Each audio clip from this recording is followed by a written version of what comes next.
बहनों और भाइयों, आज मुझे महोबा में आने का अवसर प्राप्त हुआ और महोबा में मुझे लगभग 12-13 वर्ष के बाद गोरखगिरी पर्वत पर ऊपर जाने का अवसर प्राप्त हुआ। वहां जाकर के मुझे भोलेनाथ से पहले प्रार्थना की, फिर बाबा गोरखनाथ की साधना स्थली, उनकी गुफा और मंदिर में ऊपर दर्शन करने का सौभाग्य प्राप्त हुआ।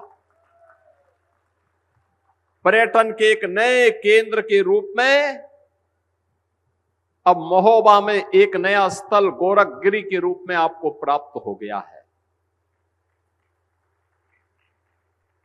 इस पहल के लिए मैं यहां के विधायक श्री राकेश गोस्वामी जी को, यहां के पूर्व सांसद जिन्होंने उस समय इस पूरी परियोजना के लिए अपने सहयोग के लिए योगदान दिया था, पुष्पेंद्र चंदेल जी को, और यहां इस जनपद से जुड़े हुए आप सभी जनप्रतिनिधियों को, पदाधिकारियों को, कार्यकर्ताओं को, जिन्होंने आस्था से जुड़े हुए इस महत्वपूर्ण कार्य को आगे बढ़ाने में अपना योगदान दिया, उन सबको मैं हृदय से बधाई देता हूं। और साथ साथ आगे की योजना के बारे में भी हम लोगों ने चर्चा की है। मनोहर लाल मुन्नू कोरी जी जैसे लोगों के लिए तो रोपवे हम लोग लगाएंगे, शेष लोगों के लिए एडवेंचर टूरिज्म के लिए भी एक नए केंद्र के रूप में गोरखगिरी को विकसित करने का काम करेंगे। हमारा प्रयास होना चाहिए, जब महोबा महोत्सव हो, 1 सप्ताह का कार्यक्रम पहले स्थानीय स्तर पर, फिर जनपद स्तर पर, फिर बुंदेलखंड स्तर पर, फिर राज्य और राष्ट्रीय स्तर की प्रतियोगिता हो। इस पहाड़ी पर चढ़ने के लिए एडवेंचर टूरिज्म के एक नए केंद्र के रूप में गोरखगिरी बने, यहां पे रेस्टोरेंट बने, होटल्स बने, व्यापक संभावनाओं को आगे बढ़ाने का कार्य हो। आला उदल के शौर्य और पराक्रम के प्रतीक यहां पर हम फिर से अखाड़ों का निर्माण करके नौजवानों को फिर से अपने वीर भाव के साथ कार्य करने के लिए प्रेरित कर सके, इसकी धरा के रूप में महोबा को उसकी पहचान देनी पड़ेगी। बहनों और भाइयों, ये ऊर्जा की भूमि है। यहां पर निकलने वाला ग्रेनाइट पत्थर,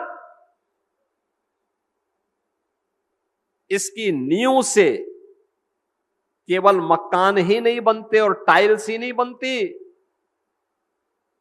ये राष्ट्र के निर्माण में भी अपना योगदान देती है, देश के नवनिर्माण में अपना योगदान देती है। वीर और वीरांगनाओं को ही गढ़ने का काम नहीं करती है, राष्ट्र निर्माण में सक्रिय भूमिका के साथ अपनी भूमिका का निर्वहन करता है। याद करिए ना इसी भूमि को, जहां आला उदल जैसे वीर पैदा हुए, जहां पे गुरु गोरखनाथ ने लंबे समय तक साधना की थी, जहां पे चंदेल राजाओं ने इसको एक पुनर्जीवन दे करके यहां की आवश्यकताओं के जल संरक्षण के लिए जगह जगह तालाब खुदवा करके लोक कल्याण के कार्यक्रम को आगे बढ़ाया था। और जो महोबा कभी महोत्सव के लिए जाना जाता था, आज भी सम्मान के प्रतीक के रूप में जब हम लोग देखते हैं तो यही महोबा, मैं तो यहां की परंपरा को नमन इस रूप में भी करता हूं। जब हमें पान की बात आती है तो मुझे महोबा की दसावरी पान याद आने लगता है, जिसको हमारी सरकार ने जियोटेक की कार्रवाई के साथ वैश्विक मान्यता भी दिलाई है। यानी यहां पे पैदा होने वाला, जो यहां पैदा होता है वह कहीं और जगह उसका स्वाद नहीं है, उस प्रकार की पान की उसमें पहचान नहीं है जो महोबा में खूबी है। माटी का प्रभाव होता है और उस माटी के प्रभाव के लिए आज आप सबने अपने आप को तैयार किया है और आज इसीलिए 700 करोड़ रुपए की परियोजनाओं की सौगात महोबा को एक बार फिर से प्राप्त हो रही है। आप सबको मैं इस अवसर पर बधाई देता हूं, अपनी शुभकामनाएं देता हूं। ये डबल इंजन की सरकार है प्रधानमंत्री मोदी जी के नेतृत्व में। आज प्रातःकालीन सत्र में आप सबने अंतर्राष्ट्रीय योग दिवस के कार्यक्रम के साथ आप जुड़े होंगे। अंतर्राष्ट्रीय योग दिवस का कार्यक्रम भारत के विरासत को वैश्विक मान्यता प्राप्त हुई। मोदी जी के नेतृत्व में 12वां अंतर्राष्ट्रीय योग दिवस पूरी भव्यता के साथ, और मुझे भी झांसी की रानी लक्ष्मीबाई के किले के मैदान में मुझे इस आयोजन के साथ बुंदेलखंड की धरती के साथ जुड़ने का सौभाग्य प्राप्त हुआ। हजारों लोग वहां थे, उस आयोजन का हिस्सेदारी बने थे। आज प्रदेश के 57,000 ग्राम पंचायतों में 825 विकास खंडों में 350 तहसीलों में 75 जनपदों में 762 नगर निकायों में, कहीं अमृत सरोवर पर, कहीं ग्राम सचिवालय पर, कहीं विकास खंड मुख्यालयों पर, कहीं जिला मुख्यालयों पर, कहीं नगर निकाय मुख्यालयों पर ये आयोजन हुए थे। योग हमें आपस में समन्वय के साथ शरीर, मन, बुद्धि और आत्मा में समन्वय की एक प्रेरणा देता है। याद रखना, स्वस्थ शरीर से ही स्वस्थ मस्तिष्क, और स्वस्थ मस्तिष्क से ही स्वस्थ बुद्धि, और स्वस्थ बुद्धि से ही स्वस्थ आत्मा, और स्वस्थ आत्मा ही लोक कल्याण का कारण बनती है। जो लोग कब्जा करते हैं, नकारात्मक बुद्धि के साथ नकारात्मकता पैदा करते हैं, उनकी आत्मा मलिन है, क्योंकि उनकी बुद्धि मलिन है, क्योंकि उनका मन दूषित है, और इसलिए क्योंकि वे बीमार मानसिकता के साथ काम करते हैं, और इसीलिए उन्होंने प्रदेश को डुबोया था, हमारे बुंदेलखंड को बदनाम किया था, उत्तर प्रदेश के सामने पहचान का संकट खड़ा किया था। याद करिए, जब हम लोग 2021 में यहां पर सिंचाई की अर्जुन सहायक परियोजना के लोकार्पण कार्यक्रम में प्रधानमंत्री मोदी जी को बुलाए थे। ये परियोजना वर्षों पहले बनी थी, दशकों पहले बनी थी, कभी पूरी नहीं हो पाई।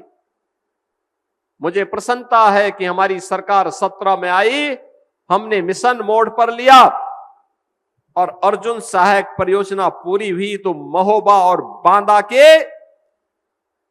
हजारों हेक्टेयर लैंड को सिंचाई की सुविधा प्राप्त हुई। अन्नदाता किसानों की जमीन की कीमत बढ़ी, उन्हें सम्मान मिला।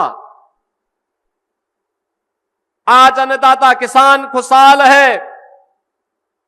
मैं जब बुंदेलखंड में आया था मुख्यमंत्री बनने के बाद, पहली बार मुख्यमंत्री बनने के बाद जब मुझे यहां आने का अवसर प्राप्त हुआ था, बहनों और भाइयों, मैं बहुत चकता इन चीजों को देख करके। बुंदेलखंड की कनेक्टिविटी खराब थी, माफिया, खनन माफिया हावी थे, भू माफिया हावी थे, वन माफिया हावी थे।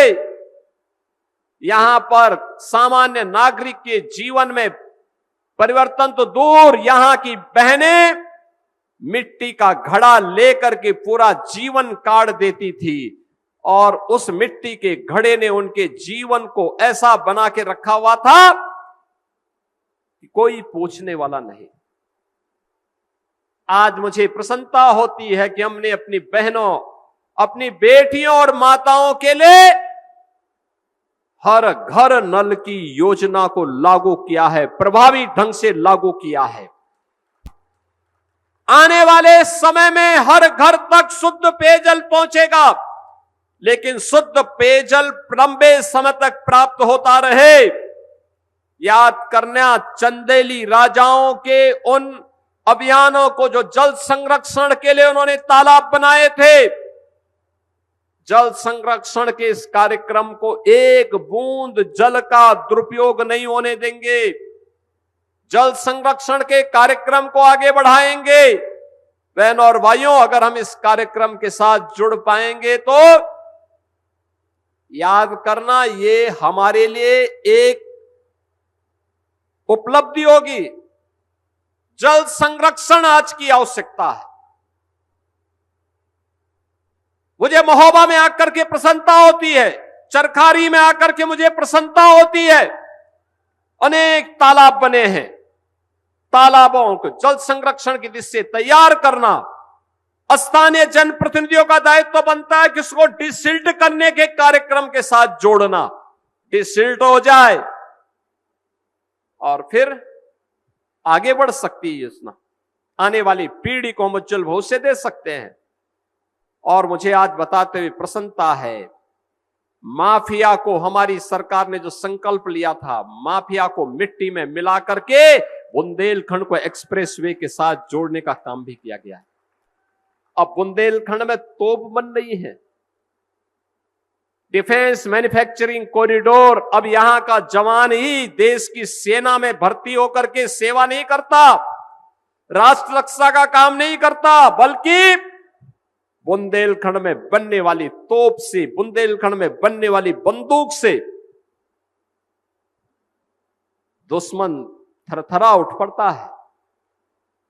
याद करिए, उत्तर प्रदेश के डिफेंस मैन्युफैक्चरिंग कॉरिडोर में जो ब्रह्मोस मिसाइल बनी, ऑपरेशन सिंदूर में, जिस दिन ऑपरेशन सिंदूर में ब्रह्मोस मिसाइल दगी थी, पाकिस्तान हाय तौबा करते हुए दुनिया के अंदर माफी मांगता हुआ घूम रहा था, माफी मांगता हुआ घूम रहा था, दुम दबा करके जान की भीख मांग रहा था। ये पाकिस्तान क्या लड़ पाएगा हिंदुस्तान से?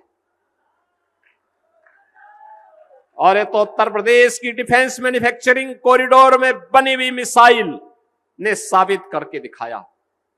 और उसका हब हम चाहते हैं आने वाले समय में हमारा महोबा बने, हमीरपुर बने, चित्रकूट बने, झांसी बने। इसी क्षेत्र में हम इसको आगे विकसित करना चाहते हैं, ऊर्जा के केंद्र के रूप में विकसित हो। क्या ऊर्जा है युवाओं में, यहां की धरती में। और इसलिए विकास की इन योजनाओं को लेकर के औद्योगिक निवेश के लिए भी हम लोगों ने एक औद्योगिक क्लस्टर यहां विकसित करने की कार्रवाई को आगे बढ़ाया है। करवई बांध के जिन किसानों ने जमीन दी थी, वर्षों से इनकी भूमि का पैसा नहीं मिला था, उसको निस्तारित करके उसका भुगतान की कार्रवाई को संपन्न किया गया। हमने कहा अन्नदाता किसान का शोषण अगर किसी ने किया तो हम कार्रवाई कर देंगे उसके खिलाफ। अन्नदाता किसान का सम्मान होना चाहिए। युवाओं के भविष्य के साथ कोई खिलवाड़ करेगा तो फिर उसकी उल्टी गिनती तय। बुंदेलखंड के विकास को अब कोई रोक नहीं सकता। विकास की प्रक्रिया आगे बढ़ेगी। बहनों और भाइयों, अब हमारा उत्तर प्रदेश बदल चुका है। नए भारत का, नए उत्तर प्रदेश के रूप में अपनी पहचान बना रहा है। अब उत्तर प्रदेश के सामने पहचान का संकट नहीं है। एक समय उत्तर प्रदेश पहचान के लिए मोहताज था। माफिया हावी थे। उत्सव के पहले उपद्रव हो जाता था। अराजकता पहचान बन चुकी थी। न बेटी सुरक्षित, न व्यापारी सुरक्षित, गरीबों को उसका अधिकार नहीं मिल पाता था। विकास की योजनाएं ठप पड़ी हुई थी। महोदा तब भी था, हमीरपुर तब भी था, चित्रकूट तब भी था, बांदा तब भी था, झांसी तब भी थी। पहचान के लिए मोहताज थी, कनेक्टिविटी नहीं थी। और अब तो भारत के सबसे बड़े औद्योगिक शहर हम बुंदेलखंड में बनाने जा रहे हैं, बुंदेलखंड में बीडा के रूप में।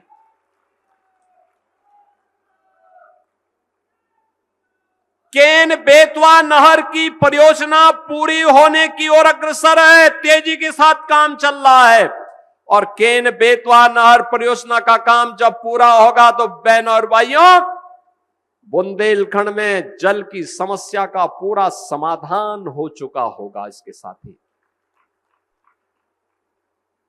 बहुत सारी स्कीम यहां के लिए बनी, उन योजनाओं को प्रभावी ढंग से आगे बढ़ाने का काम किया गया। आज मैं कह सकता हूं, इन योजनाओं के माध्यम से हम लोग इसे और मजबूती के साथ आगे बढ़ाने का कार्य करेंगे। और मैं मानता हूं कि अब आने वाले समय में जो भी यहां की परियोजनाएं थी, बुंदेलखंड की सिंचाई की उन परियोजनाओं को, चाहे वो अर्जुन सहायक रही हो, रतौली बांध की हो, भावनी बांध की हो, कचनौदा बांध की हो, मझगांव और चिल्ली स्प्रिंकलर सिंचाई परियोजना की हो, इन सब की समस्या का समाधान करते हुए तेजी के साथ इन परियोजनाओं को पूर्ण करने का कार्य हो रहा है। अब सरकार ने तय किया है, हमने पिछले 9 वर्ष के दौरान हर गरीब के लिए सुविधा दी है। गरीबों को राशन की सुविधा हो, गरीब के लिए आवास की सुविधा हो, गरीब के लिए शौचालय की सुविधा हो, निराश्रित महिलाओं के लिए पेंशन की सुविधा हो, दिव्यांग जनों की पेंशन हो, निराश्रित बुजुर्गों के लिए पेंशन हो, बेटी की जन्म लेने से लेकर के उसके स्नातक तक की पढ़ाई के लिए 25,000 का पैकेज हम बेटी को देते हैं। और बेटी शादी ब्याह के योग्य होती है तो बेटी के लिए सामूहिक विवाह योजना में 1 लाख रुपए की सहायता उत्तर प्रदेश सरकार उपलब्ध करवाती है। ये बेटी के प्रति उस ऋण से ऋण होने का एक माध्यम है। जिस बेटी ने अन्याय सहा, उसके प्रति सरकार के द्वारा ये उपहार दिया जाता है। सामूहिक विवाह की योजना होती है तो जिलाधिकारी कार्ड छपाता है, मंत्रीगण भाग लेते हैं, गरीब की बेटी का शादी भी सम्मान के साथ हो जाता है। बहनों और भाइयों, हमें बुंदेलखंड के इस पोटेंशियल को आगे बढ़ाना पड़ेगा। आज विकास की हर योजना, उपचार का हो, रसोई गैस का हो, बिजली का हो, इन सब का समाधान सरकार के स्तर पर। और हम लोगों ने कहा है, महोबा में भी संभावनाओं को हमें विकसित करना चाहिए। महोबा है, हमीरपुर है, चित्रकूट है। मैंने कहा सरकार की योजनाएं हैं, बहुत शीघ्र हम लोग प्रयास कर रहे हैं। लोग आए, हम सहयोग करेंगे। मेडिकल कॉलेज का भी निर्माण होना चाहिए, यहां पर स्वास्थ्य की बेहतरीन सुविधा यहां के लोगों को प्राप्त हो, जल संरक्षण के बेहतरीन अवसर यहां प्राप्त हो, पर्यटन के था संभावना को हमें आगे बढ़ाना पड़ेगा, प्रोफेशनलिज्म अपनाना पड़ेगा, व्यवहारिक दृष्टिकोण अपनाना पड़ेगा। कनेक्टिविटी को और बेहतर बनाने की दिशा में डबल इंजन की सरकार निरंतर कार्य कर रही है। बहनों और भाइयों, इसके लिए सुरक्षा पहली प्राथमिकता है। सुरक्षा के एक बेहतर माहौल में ही सुशासन की स्थापना हो सकती है और सुशासन में ही विकास की परियोजनाओं को प्रभावी ढंग से आगे बढ़ाया जा सकता है। और उसी को प्रभावी ढंग से आगे बढ़ाने की दृष्टि से आज मुझे महोबा में आने का अवसर प्राप्त हुआ है। और बहनों और भाइयों, हम यही चाहते हैं आने वाले समय में महोबा एक बार फिर से विकास की उन बुलंदियों को छूता हुआ दिखाई दे, महोत्सव की नगरी के रूप में अपनी एक नई पहचान बनाए, आला उदल के रूप में जो यहां के लोक गाथाएं हैं, उन लोक गाथाओं को वैश्विक मान्यता मिले, उसको फिर से हमें लोक परंपराओं को पुराने वाद्यों के साथ जोड़ करके आगे बढ़ाना चाहिए। एक पहचान बनेगी। दशावरी पान आपकी एक पहचान बने। वन डिस्ट्रिक्ट वन प्रोडक्ट में यहां के प्रोडक्ट को हमें वैश्विक मान्यता दिलाने की दिशा में कार्य आगे बढ़ाना पड़ेगा। यहां पर ऊर्जा का एक केंद्र है, व्यापक संभावनाएं हैं, उन संभावनाओं को आगे बढ़ाने के लिए सरकार आपके साथ में है। और इसी विश्वास के साथ आज मैं आपके महोबा में आया हूं। मैं महोबा के सभी नागरिकों को इन सभी परियोजनाओं के लिए हृदय से बधाई देता हूं, अपनी शुभकामनाएं देता हूं और विश्वास करता हूं कि महोबा विकास की इन योजनाओं को विरासत का संरक्षण करते हुए निरंतर आगे बढ़ाएगा।